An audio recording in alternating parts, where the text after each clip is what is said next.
Hello বন্ধুরা, সবাই কেমন আছো? আশা করি সবাই ভালো আছো। তো আজকে তরমুজের আইসক্রিম নিয়ে বসে পড়েছি। দেখো, আজকে আমি আমার ছেলের ডিমান্ডে তরমুজের আইসক্রিম বানাচ্ছি।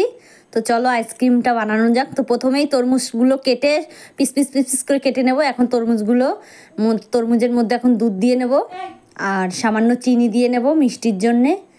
তো এখন এই দুধ, চিনি আর তরমুজ ভালো করে চটকে নিয়ে গলে গেছে যখন, তখন আমি এই আইসক্রিমের ইসে ছেঁকে নিলাম, ছেঁকে সব করে দিলাম।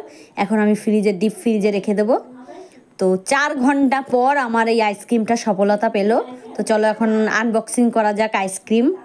এত সুন্দর আইসক্রিম হবে আমি তো নিজেও ভাবতে পারিনি। তো তোমরা কি করে ভাববে জানি না। দেখো, জল দিয়েই করছি আর পট করে উঠে আসবে। দেখো বন্ধুরা, আর ছেলে তো অনেক অনেক খুশি হয়েছে।